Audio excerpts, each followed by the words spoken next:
pueden buscar en sus Biblias, por favor. Y hoy ya vamos al capítulo 21.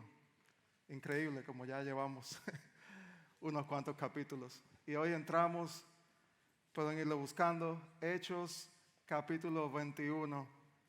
Y pónganse los cinturones porque hoy veremos el capítulo completito. ¿Ok? Hechos capítulo 21. Voy a orar.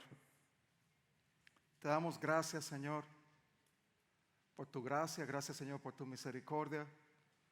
Gracias, Señor, porque tú puedes y yo no. Gracias, Señor, porque tú me perdonaste cuando no había salido. Y gracias, Señor, porque hoy podemos abrir tu palabra y escuchar tu voz. Te pedimos, Señor, que este sea un tiempo de que tú quites toda distracción de nuestro medio y podamos realmente aprender, entender y sobre todas las cosas que salgamos por estas puertas más tarde listos a vivir tu palabra. Bendícenos, Señor, en esta mañana. En el nombre de Cristo Jesús. Amén. Estamos en esa época del año que para algunos no es tan buena, para algunos sí, pero es el final del año escolar. Y después de eso llega esa palabrita que todos anhelamos y disfrutamos, que es la palabra vacaciones. No sé, cuando ustedes piensan en vacaciones, inmediatamente yo pienso en descanso, en si tú no tienes niños pequeños, poder dormir un poquito más, o en aviones, hoteles. Yo crecí en República Dominicana, donde el turismo se hace mayormente en unos hoteles que llaman todo incluido. No sé si han ido ahí, pero eso es una gran experiencia. ¿Okay? Imagínate playas espectaculares, con vestíbulos, lobbies espectaculares, habitaciones excelentes. Pero algo que no nos damos cuenta y que creo que es lo que más disfrutamos es que en esos lugares, todo incluido, todo el mundo está listo y entrenado para servirnos a nosotros. No sé si se han fijado. Si tienes hambre, tú tienes la opción de o comer en el buffet o comer en un restaurante a la carta. Si no te dio tiempo y llegaste a la habitación, llamas por teléfono y te traen la comida, o abres un pequeño refrigerador y hay más comida todavía. Si quieres ir a la piscina, hay varias disponibles. Tienes toallas limpias en la piscina, toallas limpias en la habitación. Tu habitación se limpia cuando tú lo pides. Te cambian las sábanas todos los días. Hubo alguien que cargó todo tu equipaje desde Greenville al Caribe. Hubo alguien que lo cargó y lo entró en tu habitación.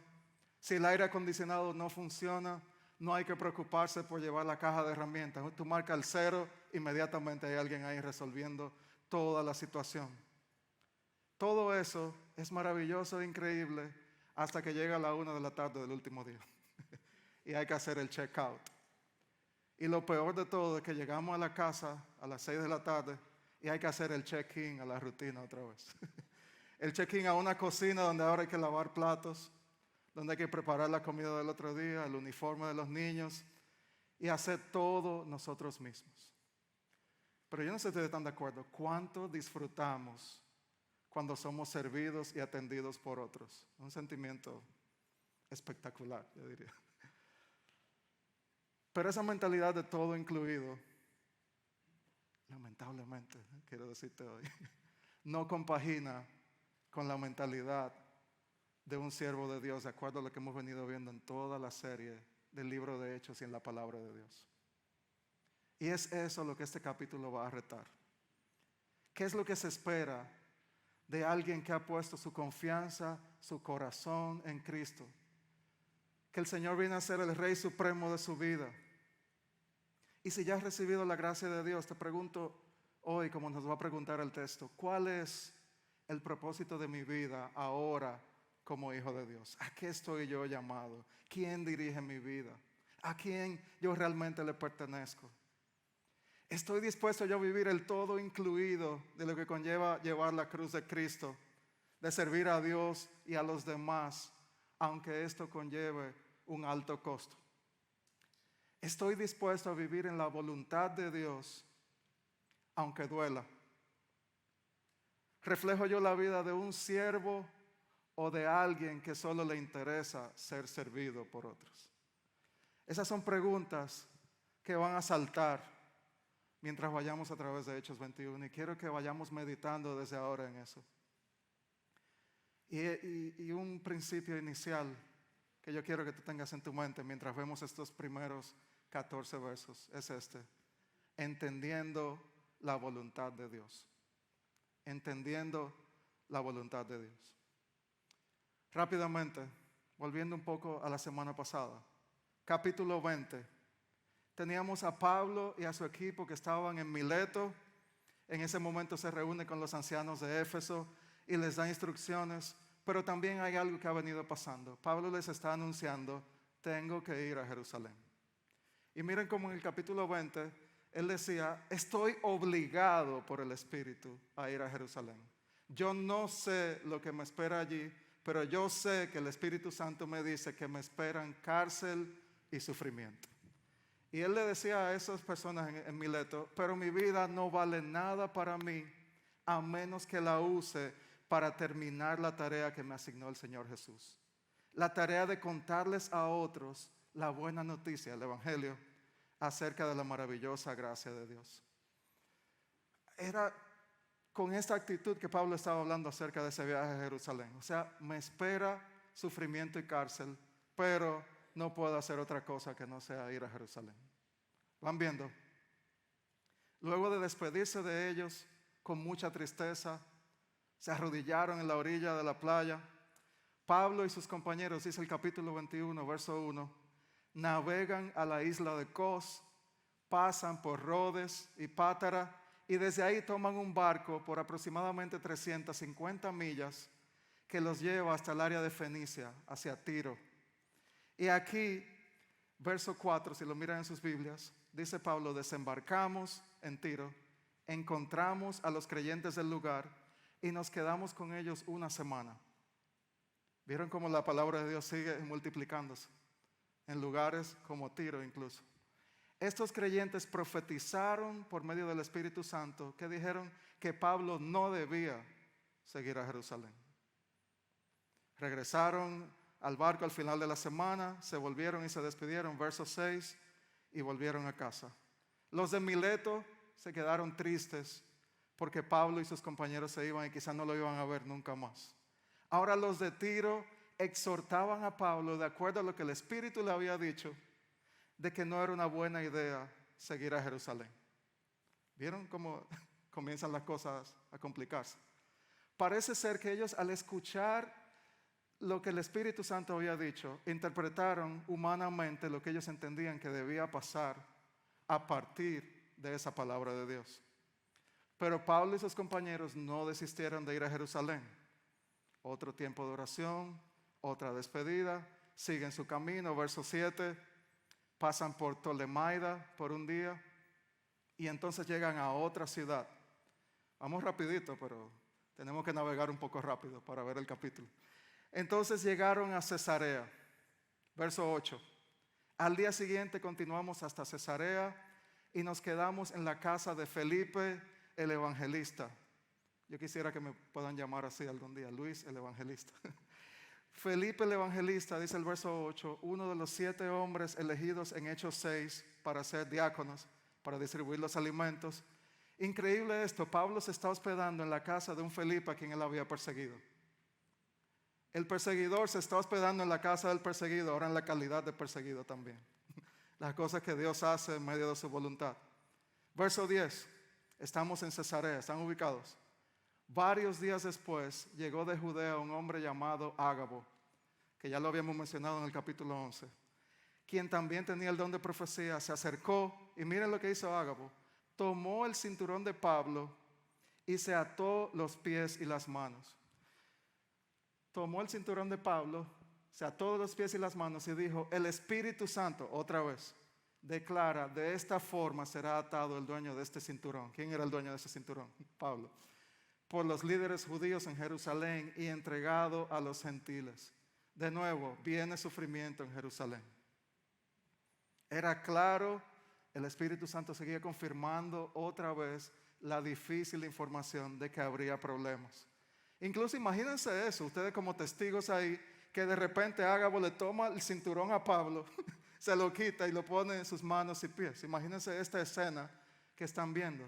Similar a lo que hacían profetas en el Antiguo Testamento. Si ustedes leen el libro de Jeremías, Hay un momento en que Jeremías también usa una dramatización de la profecía que el Señor le ha dado. Y es lo que está haciendo Ágabo aquí. Él representa el tipo de oposición que enfrentaría si continúa con este plan. El dueño de este cinturón va a sufrir en Jerusalén. Y mírenlo gráficamente lo que va a significar todo eso. Imagínense ustedes de testigos ante el gran apóstol Pablo sin cinturón puesto y viendo gráficamente lo que va a suceder en su vida. ¿Cuál fue la reacción de todos? Verso 12, incluyendo a Lucas. Cuando lo oímos, tanto nosotros, o sea, los que acompañaban a Pablo en el viaje, como los creyentes de ese lugar, ¿qué hicieron? Les suplicamos, les rogamos, le dijimos, Pablo, por favor, no vayas a Jerusalén. Wow. En Tiro le dijeron eso. El profeta le está diciendo lo que va a pasar. En Cesarea siguen diciéndole los creyentes, en vista de toda esa información que se repite una y otra vez, no vayas a Jerusalén. Lo que decía el profeta era genuinamente de parte de Dios, como ya Pablo había recibido esa misma palabra. Pero la aplicación de la profecía en ese momento era humana. Y es entendible y lógico, un acto de amor, el ver el testimonio de esa persona como era Pablo, y tú ver esto gráficamente que va a sufrir. Es natural que uno diga, pero Pablo, no hace ningún sentido que tú te vayas a un lugar donde vas a sufrir. No habrá nadie más que pueda ir, Pablo. Yo me imagino a ellos tratando de convencerlo. Me imagino tratando de traerle muchísimos argumentos. Mira, Pablo, eso va a ser el tiempo de Pentecostés. Va a haber mucha gente en Jerusalén. Solamente va a haber problemas. Y ante esta situación dramática que tenemos aquí, ya se sigue repitiendo la cosa, un cinturón puesto, un grupo de creyentes verdaderos que aman a Pablo diciéndole, no vaya a Jerusalén, que Pablo le responde esto en el verso 13. Pero él dijo, ¿por qué todo este llanto? Yo me imagino que Pablo le quitó el cinturón a Ágabo y se lo comenzó a poner y dijo, ¿por qué todo este llanto? Me parten el corazón. Ustedes me están haciendo sufrir sobre el sufrimiento que ya yo sé que viene. Me parten el corazón. Y él le dijo algo, yo estoy dispuesto no solo a ser encarcelado en Jerusalén, sino incluso a morir por el Señor Jesús. Wow. Repite la misma idea del capítulo 20. Es evidente el amor que ellos tenían por Pablo. Querían protegerlo. Pero él también estaba claro que él necesitaba cumplir una misión que Dios le había encomendado. Y él les recuerda a ellos en ese momento con un corazón compungido, porque él le dolía el dolor de ellos. Él decía, como les dijo en una ocasión a los de Macedonia, a los filipenses, para mí el vivir es Cristo y el morir es ganancia, entendiendo la voluntad de Dios para mi vida. Para mí el vivir es Cristo y el morir es ganancia. Estoy listo no solo a perder mi libertad física, sino también a perder mi vida completa por esto que Dios ha hecho en mí y que yo no tengo otra forma de responder. Es como si Pablo en ese momento recordaba, se recuerda en Hechos 9 con la conversión de Saulo, ¿qué le dijo el Señor a Ananías el profeta cuando iba donde Pablo? Él le dijo, ve, porque ese Pablo, el que ha venido persiguiendo a la iglesia, es el instrumento elegido para llevar mi mensaje a los gentiles, pero también a reyes, como también al pueblo de Israel que se encontraba ¿dónde? En Jerusalén. Y le decía el Señor a Ananías, le voy a mostrar a ese Pablo cuánto debe sufrir por mi nombre, entendiendo la voluntad de Dios. Era como si Pablo le dijera, miren mis hermanos, yo estoy claro que yo he pasado de ser un perseguidor a ser perseguido. Mi vida ha cambiado. Mi lealtad ha cambiado. Por lo que yo era antes conocido, ha cambiado. Y él le decía, miren, yo sé que mi vida está en las manos de Dios y su voluntad será hecha de cualquier forma. Mi vida es un sacrificio vivo, una ofrenda a Dios. Aprecio su amor y preocupación, pero saben, en pocas palabras, yo me lo imagino a Pablo diciéndoselo por sílabas, ya yo no me pertenezco. Ya yo no me pertenezco. Yo entiendo cuál es la voluntad de Dios para mi vida y es cumplir su voluntad y no la mía. Ya yo no me pertenezco. Y ellos al ver todo esto, yo me lo imagino así como está el silencio aquí ahora mismo. Así de dramático era ese momento. Y cuando ellos vieron todo esto, verso 14, al ver que era imposible convencerlos, o sea, ya hemos dado todos nuestros argumentos una y otra vez, nos dimos por vencidos y dijimos que se haga la voluntad del Señor. Wow. Ellos se dieron cuenta que había un propósito claro en la vida de Pablo y en ese momento se recordaron también de la frase más importante que puede tener en nuestras vidas, que se haga la voluntad de Dios. Es ahí donde reconocen, aunque les duele, que esta es la misión de Pablo y llegaron a confiar que Dios está en control, aunque Pablo haya estado en lo correcto o no de irse a Jerusalén. Ellos dijeron ahí que se haga la voluntad de Dios. Dios está sobre las decisiones que estamos discutiendo aquí. ¿Vieron qué forma de llegar a una conclusión basada en el carácter de Dios, en la vida práctica de una persona?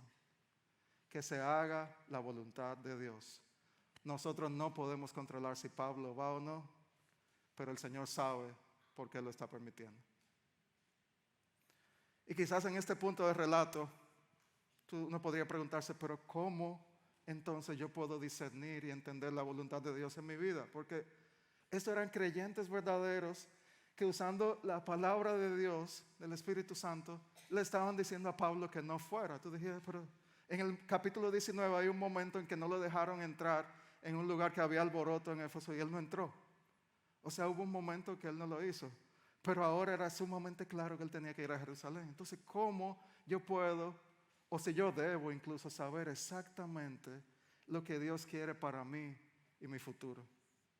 ¿Cómo yo puedo asegurarme entonces de que estoy haciendo lo que Dios quiere que yo haga? ¿Puedo yo descubrir el plan exacto de Dios para mi vida? Y eso es un tema muy complicado. Pero tenemos que recordar algo. La voluntad de Dios, como se menciona aquí, es ese deseo y designio de Dios para toda su creación. Y en eso estamos involucrados todos nosotros.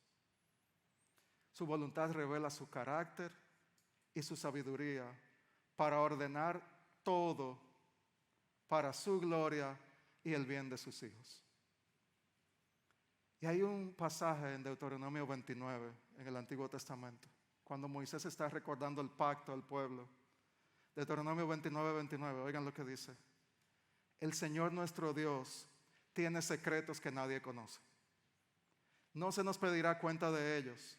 Sin embargo, nosotros y nuestros hijos somos responsables por siempre de todo lo que se nos ha revelado, a fin de que obedezcamos todas las condiciones de estas instrucciones.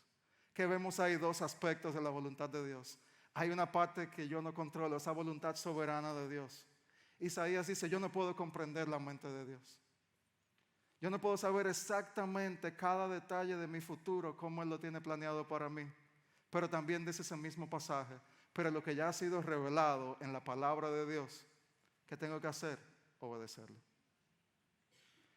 Lo que sucede en muchas ocasiones es que nos concentramos en el futuro que no sabemos y pasamos una vida tratando de descubrir el plan literal y exacto de Dios. Eso me recuerda a mi hijo mayor Luis, que él es muy literal. O sea, por ejemplo, si el celular se me quedó arriba en la casa, yo le digo, ok Luis, por favor, búscame el celular. No, si yo le digo eso solamente no va a funcionar. Yo tengo que decirle, búscame el celular que está en la habitación número 1, en la mesa de la izquierda, entre la lámpara y la sábana, debajo de una cosa roja, ahí está el celular. Así es que funciona, ¿verdad? Yo pienso que muchas veces nosotros queremos ver la voluntad de Dios de esa forma. Literalmente, cada pequeño detalle del plan de nuestra vida, de lo que va a pasar mañana, de cómo pinto mi casa, del color de carro que elijo, de si me puse una ropa bien o no en el día de hoy. ¿Qué pasa? Que nos paralizamos y ni siquiera obedecemos lo que ya está claro y evidentemente revelado en su palabra. Andamos buscando una voluntad misteriosa de Dios que no nos corresponde descubrir y nos estamos olvidando de obedecer lo que Dios ya ha revelado de forma clara. Muchas veces queremos saber el futuro y no vivir la voluntad de Dios. Queremos una bola de cristal, pero no la palabra para obedecerla. Y es algo que vamos viendo en este pasaje. Pero ¿cuál es la voluntad de Dios? De acuerdo a la misma palabra. 1 Tesalonicenses 5, sean agradecidos. Esa es la voluntad de Dios. 1 Tesalonicenses 4, voluntad de Dios, sean santificados. 1 de Pedro 2, voluntad de Dios, hagan el bien. Romanos 12, ¿cuál es la voluntad de Dios? No se conformen a este mundo, sino vivan como un sacrificio vivo, santo y agradable a Dios. Tenemos bien claro, por lo ya revelado, que podemos saber lo que Él ya quiere, de forma que puedo caminar en obediencia y dependencia, sabiendo que lo que yo no sé, Él lo sabe. Y los detalles los dejo en sus manos. ¿Se recuerdan a Pablo? Yo no sé exactamente lo que va a pasar en Jerusalén, pero tengo que obedecer.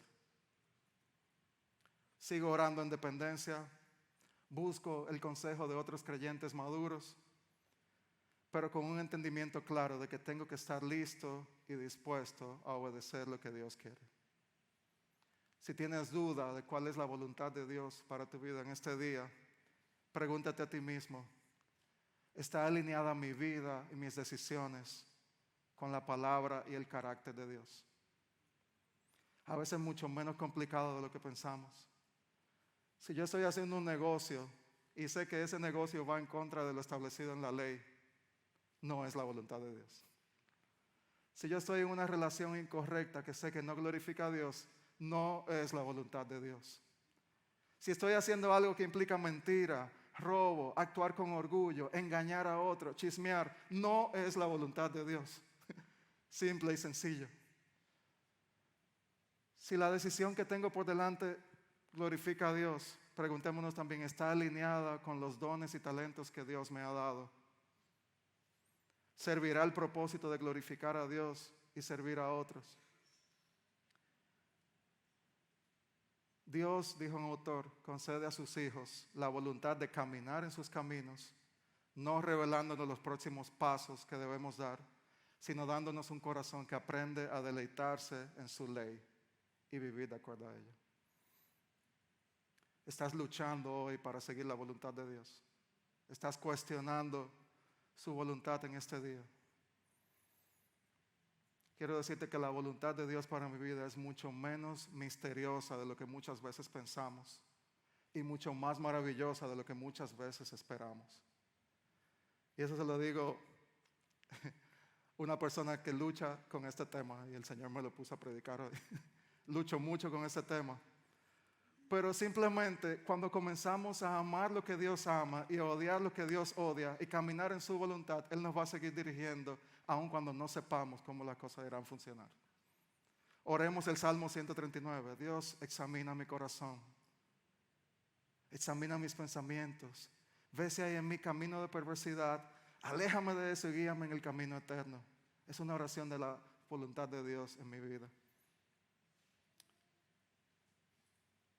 Y si tú no has creído en esta mañana, quizás has venido por primera vez a una iglesia incluso, te encuentras todo esto raro en el día de hoy. Incluso todas estas cosas que Pablo dice, ¿cómo una persona puede dar su vida por algo así? Te quiero decir que es claro que la voluntad de Dios es salvar a pecadores a través de Cristo Jesús solamente. No de mí, no de nadie más.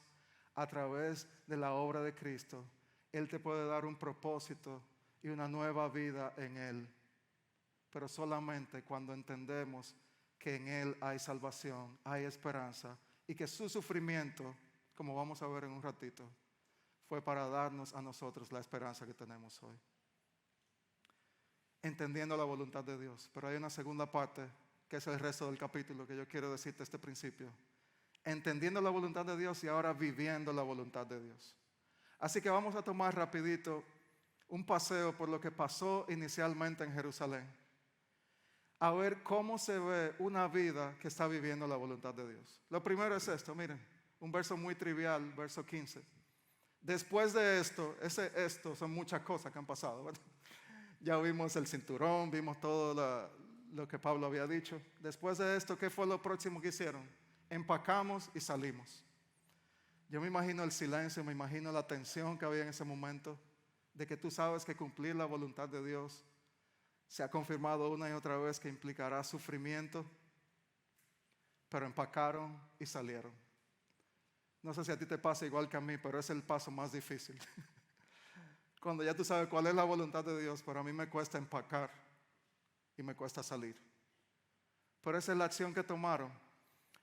Y hay algunas cosas inmediatas que ocurren. Verso 17. Cuando llegamos a Jerusalén, los hermanos nos dieron una calurosa bienvenida. Los hospedaron en la casa de Nasón.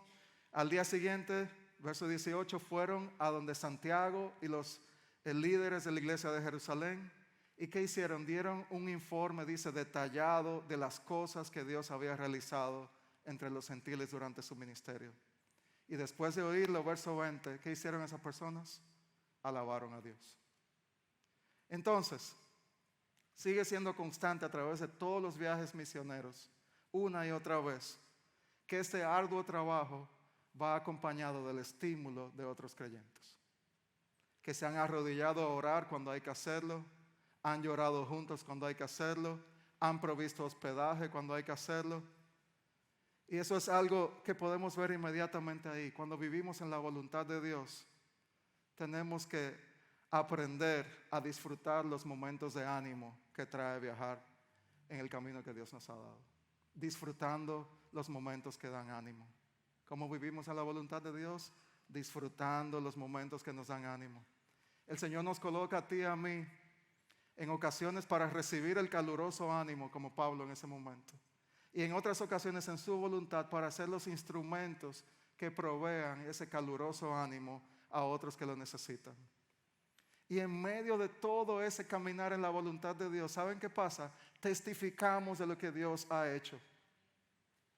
En medio de su voluntad no sabemos con exactitud cada detalle de lo que Él hará más adelante, pero sí podemos detenernos y celebrar lo que Él ya ha hecho y está haciendo.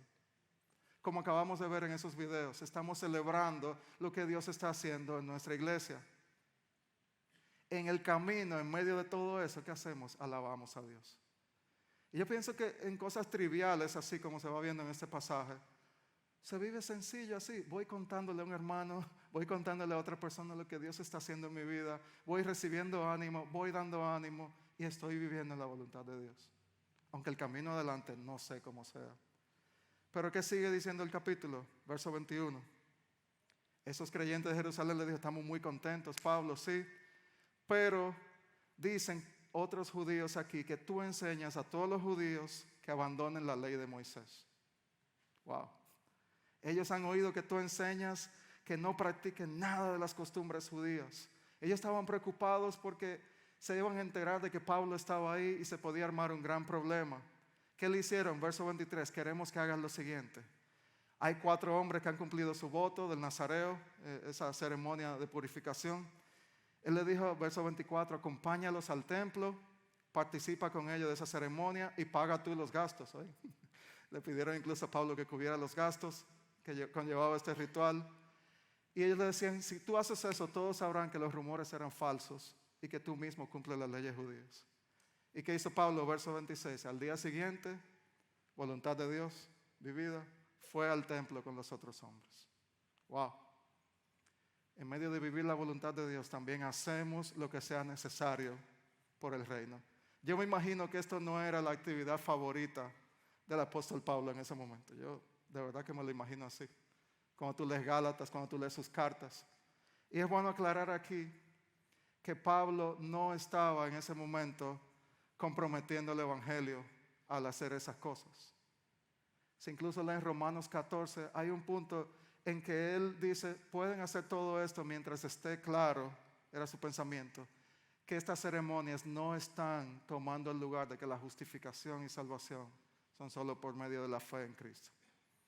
Pero cuando vivimos en la voluntad de Dios, también hay que hacer tareas que no son tan llamativas, que no son necesariamente las que queremos hacer, con el fin de que Dios cumpla sus propósitos. Eso me recuerda a nosotros como familia cada cierto tiempo con los niños le decimos, esta noche vamos a hacer una noche de mirar una película, movie night. Y todos se ponen súper contentos, elegimos la película y comienza el popcorn a oler en la casa, pero la mamá sale desde el fondo de la habitación y le dice, pero primero hay que recoger la habitación antes de la noche de películas. Y ahí todo se pone muy triste y todos comienzan a hacerlo de mala gana, pero tienen que hacerlo porque saben que la película viene. Cuando vivimos en la voluntad de Dios hay tareas así como la de arreglar la habitación, que hay que hacerlas por amor y por servicio a otros. Pablo en un momento dijo, cuando estaba con los judíos, viví como judío para llevar a los judíos a Cristo. Cuando estaba con los que siguen la ley judía, yo también estaba bajo esa ley, aunque no estoy sujeto a esa ley, me sujetaba a ella para poder llevar a Cristo a los que están bajo la ley. Muchas veces, de nuevo, lo que no parece tan impresionante ni llamativo es lo que Dios quiere que hagamos con la intención de quitar cualquier distracción y confusión respecto al evangelio que está siendo predicado. Estos son actos de servicio y amor. Viviendo la voluntad, celebrando lo que hay que celebrar, haciendo lo que hay que hacer y tercero, sufriendo lo que haya que sufrir. A partir del verso 27 hasta el final del capítulo llegó lo que todo el tiempo han estado diciendo, llegó la adversidad. Oigan esto, unos judíos de la provincia, verso 27, iniciaron una turba. Verso 28 le dijeron, hombres de Israel, ayúdennos, este es el hombre que predica en contra de nuestro pueblo en todas partes. Les dice que desobedezcan las leyes, habla en contra del templo, profana el templo llevando gentiles adentro. Eso era una pena de muerte. Todo hacer eso. Y ellos estaban falsamente acusando a Pablo de todo esto. Verso 30, toda la ciudad fue estremecida. Agarraron a Pablo, los arrastraron e inmediatamente cerraron las puertas detrás de él. Verso 31, toda la ciudad está alborotada. Verso 33, dice, llegó el comandante, lo arrestó y ordenó que le sujetaran ¿con qué? Con 2 cadenas. ¿Se recuerdan la profecía? Que así iba a estar atado, así sucedió. Lo sujetaron con 2 cadenas, lo llevan a la fortaleza y cuando Pablo llegó a las escaleras, verso 36, tuvieron que levantarlo sobre sus hombros para protegerlo. O sea, los guardias romanos tuvieron que cargarlo. Era tan fuerte la oposición. Y la multitud seguía gritando desde atrás, mátenlo, mátenlo. Y ahí se acaba nuestro capítulo de hoy. La semana que viene vamos a seguir viendo qué pasó a partir de ahí. Pero todo lo que se venía anunciando una y otra vez se ha cumplido. Turba, lo agarraron, ciudad estremecida, disturbio, a punto de matarlo, alboroto, cadenas, confusión, violencia, mátenlo. Nosotros no buscamos ni perseguimos el sufrimiento, pero en medio de hacer su voluntad sabemos que el sufrimiento puede venir. Y yo sé que esta doctrina acerca del sufrimiento es algo muy complejo. Y que yo en esta mañana no quiero venir aquí y pretender que lo podemos hacer en 2 minutos. Cubrir todo lo que implica eso de acuerdo a la palabra. Pero es claro que yo no puedo minimizar el sufrimiento que tú tienes en esta mañana. Ni pretendo hacerlo. El sufrimiento es real en nuestras vidas. Quizá tú has venido a este lugar hoy enojado porque tú sientes o estás seguro que estás viviendo en la voluntad de Dios y solo estás viendo este sufrimiento. Quizás tienes esperando algo que tú anhelas y deseas por mucho tiempo y no sucede. Quizás solo veo oposición ocurriendo en tu vida cuando tú dices, pero yo estoy caminando en los caminos del Señor. ¿Te puedo yo decir, para de sufrir hoy y tu sufrimiento se va a terminar con una oración? No, yo no te puedo decir eso hoy. Pero sí te puedo decir, como Pablo hizo en ese momento, que él estaba dispuesto a ir a ese sufrimiento porque él sabía que había algo más trascendente que el sufrimiento en esta tierra. Y de nuevo, no quiero minimizarlo. Pero te quiero decir hoy, si estás en medio de ese sufrimiento, acude a los pies de Cristo hoy. Pide su ayuda hoy. Él te va a dar una paz y un gozo que sobrepasa todo entendimiento, aún en medio de las lágrimas y del dolor. Aun cuando no entiendas por qué las cosas suceden, déjalo en las manos de Dios hoy. Sigue actuando, sigue siendo diligente en lo que tengas que hacer, pero ponlo todo en las manos de Dios, porque al final Él sabe y conoce el final de todas nuestras historias. No todos acaban el sufrimiento. Después del sufrimiento en la palabra, para el creyente se muestra que hay gloria. Lo mejor para el creyente, para el que ha puesto su fe en Cristo, está por venir. Es difícil hacer la voluntad de Dios cuando la adversidad, el problema nos grita, mátenlo, nos grita, quítale eso, quítale aquello. Imagínatelo en tu vida, esos gritos de la adversidad hoy. Pero te digo hoy, como cantábamos hace un ratito, que fuera excelente repetirla, confiaré aunque no pueda ver. Confiaré. La voluntad de Dios se vive celebrando los momentos de ánimo, haciendo lo que haya que hacer y lidiando con lo que haya que lidiar en cuanto a adversidad. Mientras vivimos en la voluntad de Dios, si no tenemos una visión clara de que ahora le pertenecemos a Él y no a nuestros placeres, nos será muy difícil vivir en gozo y paz. Nos será muy difícil cuando de esas montañas de momentos de ánimo vamos al valle de hacer lo que hay que hacer, que no es llamativo y que es mecánico, a esos precipicios del sufrimiento. Todo esto es parte de vivir la voluntad de Dios y necesitamos estar fundamentados en la obra de Dios a través de Cristo. Hubo un momento, Pablo en su carta a los Filipenses, él dijo, miren, yo quiero ser privilegiado de compartir los sufrimientos de Cristo. ¿No les parece esa historia? ¿Les resuena un poco? Mátenlo, crucifíquenlo. Acusaciones falsas. Pablo estaba compartiendo los sufrimientos de Cristo en ese momento. Y hubo un momento que Cristo, en Lucas, cuando estaba en Getsemaní, dijo, Padre, si quieres, te pido que quites esta copa de sufrimiento de mí. Sin embargo, ¿qué él le dijo? Quiero que se haga tu voluntad y no la mía. Entonces apareció un ángel del cielo y le cambió todo, no, dice, y lo fortaleció. La cruz no fue removida, pero la fortaleza en el Cristo hombre fue reflejada en Getsemaní y puede ser también en Pablo y en nosotros hoy.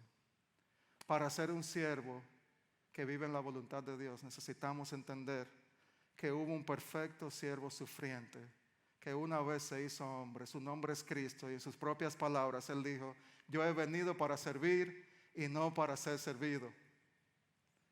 Mostró que eso, al vivir en vida en obediencia al Padre, lo mostró al obedecer a sus padres terrenales, al lavar los pies a sus discípulos, al orar constantemente, al reunirse con publicanos y pecadores. Y sobre todas las cosas mostró el amor incondicional de que cuando Él fue a la cruz del Calvario, Él estaba haciendo la voluntad de Dios. ¿Y saben cómo? Tomando tu lugar y el mío, para que hoy podamos tener esperanza y vivir en su voluntad. Resucitó al tercer día para darnos victoria sobre la muerte y hoy nosotros tengamos esperanza en medio del sufrimiento. Estas son las mejores noticias a las que tú puedes responder hoy en arrepentimiento y poniendo tu fe en Él. Jesús, el siervo sufriente, murió por ti para que tú puedas ser su siervo hoy. Finalmente, hace unas semanas, estaba oyendo una enseñanza que me impactó mucho. Era un pastor que él hablaba de un término que no había escuchado tanto. Él decía que cuando a los reformadores en el siglo XVI le preguntaban, ¿cómo tú puedes resumir la esencia de la vida cristiana? ¿Cómo tú puedes resumirme de forma corta en qué consiste esto, lo que hablábamos al principio? ¿En qué consiste todo eso de que ahora he puesto mi fe en Cristo? ¿Qué implica ahora? Y ellos usaban esta palabra en el latín que se llama coram Deo. Coram Deo. Significa en presencia de Dios. Delante del rostro de Dios. Y lo que ellas decían era, el vivir coram Deo es vivir toda la vida, mi vida privada y mi vida pública, en la presencia de Dios, bajo la autoridad de Dios y para la gloria de Dios. Y me llamó muchísimo la atención de tomar esto como un estilo de vida, coram Deo. Estoy en la presencia de Dios todo el tiempo, todos los días de mi vida. Ya sea un estudiante, ama de casa, empresario, empleado, empleador, soltero, casado, niño, abuelo, hijo, padre, madre, glorificando a Dios y cumpliendo su voluntad con integridad. Mi voluntad versus la voluntad de Dios. Que podamos decir hoy, ya yo no me pertenezco.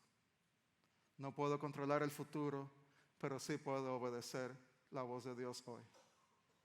No pasarán el resto de sus vidas, dice 1 de Pedro 4, siguiendo sus propios deseos, sino que estarán ansiosos de hacer la voluntad de Dios.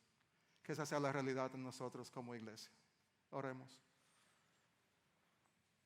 Te damos gracias, Señor, por este día y gracias, Señor, por tu palabra. Gracias, Señor, por el ejemplo que podemos ver en esos creyentes que eran falibles como nosotros, pero nos dan ejemplos de cómo tú actúas, el Dios que no cambia y el Dios que sigue haciendo lo mismo que ocurrió en Hechos 21. Te pido, Señor, que podamos vivir en tu voluntad, bajo tu cuidado y ante tu presencia. Coram Deo, queremos vivir cada día en tu presencia y cumpliendo tu voluntad. Te pedimos tu bendición hoy, que podamos aplicar lo aprendido, que podamos encontrar gozo en medio del sufrimiento y sobre todo, Señor, que podamos entender que tenemos un propósito en ti y es el de servirte a ti y servir a otros, modelando el amor de Cristo cada día de nuestras vidas.